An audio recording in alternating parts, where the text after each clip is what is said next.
Washington. The daily unraveling of Venezuela is increasing pressure on the U.S. to toughen its response beyond sanctions. Experts say there still are steps the U.S. can take on its own, but ultimately its best hope lays in rallying with other countries to take action and working with Latin American and Caribbean countries. Its greatest leverage may also mean suspending imports of Venezuelan crude oil and sales to Venezuela of light crude, they said.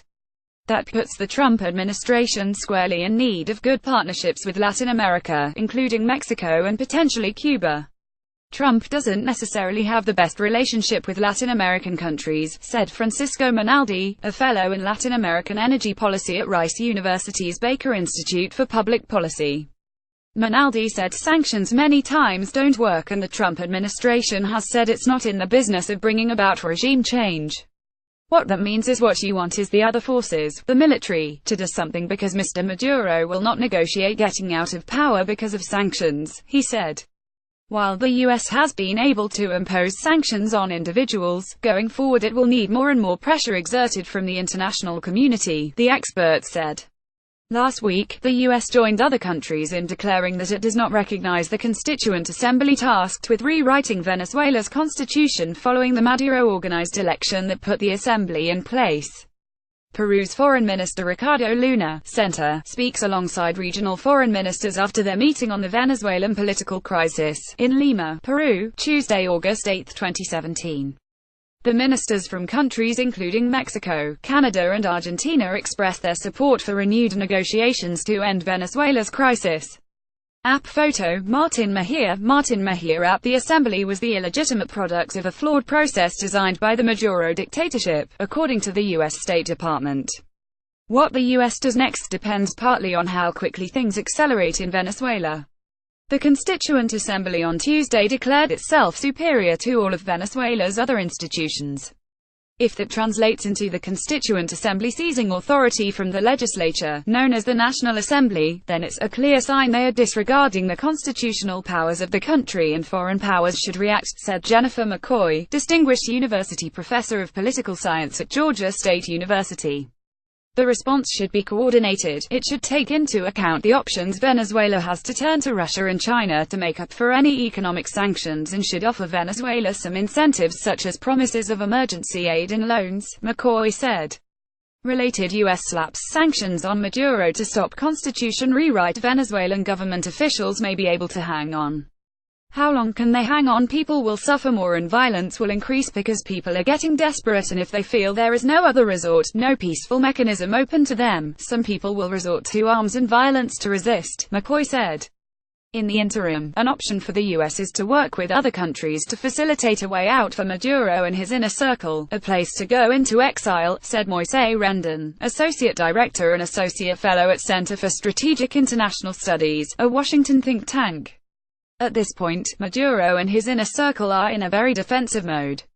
They know leaving power will mean facing justice, losing control of assets, losing business. There's a lot of people doing a lot of criminal activity, Rendon said.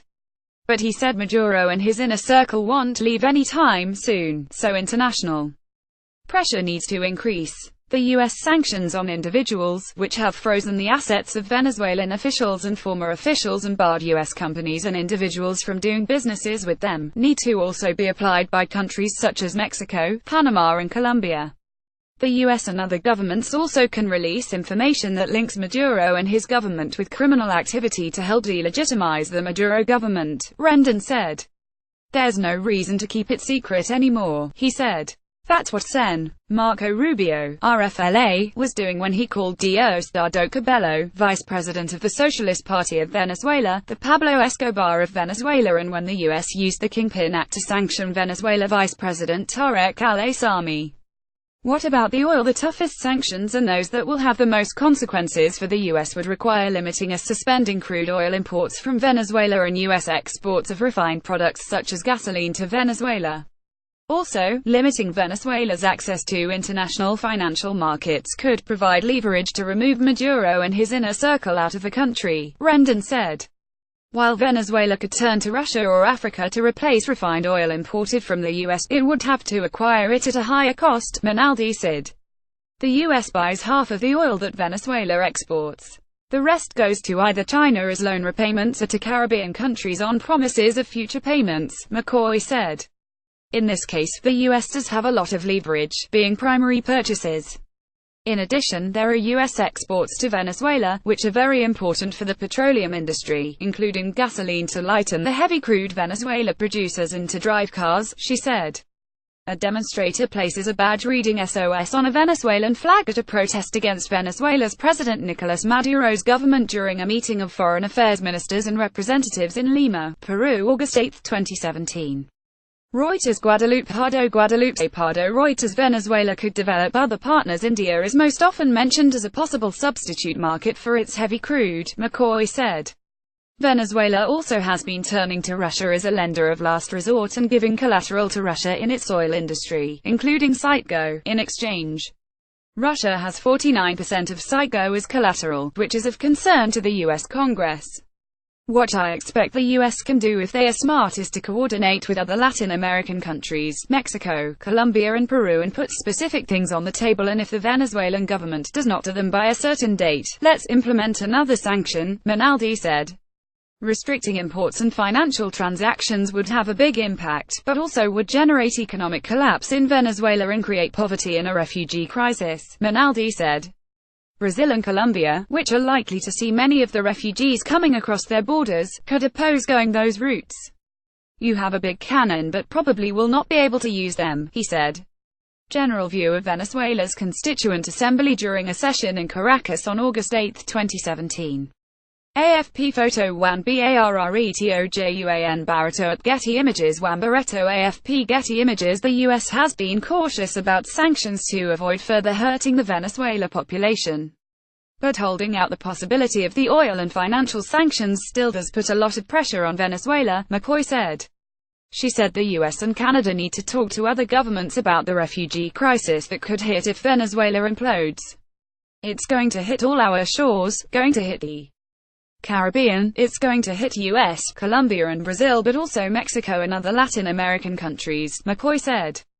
That's one thing they should be discussing internationally. How is this hemisphere going to be prepared to handle the refugee crisis? She added that the international community has been slow in reaching out to dissident Chavistas, former supporters of Hugo Chavez who became unhappy with the direction he took the country.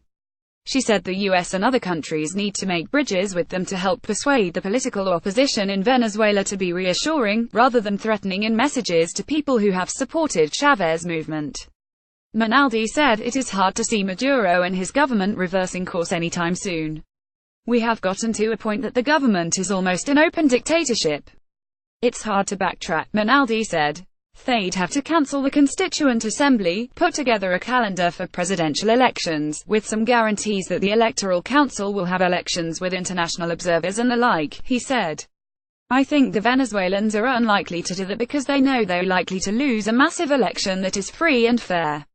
Follow NBC Latino on Facebook, Twitter and Instagram.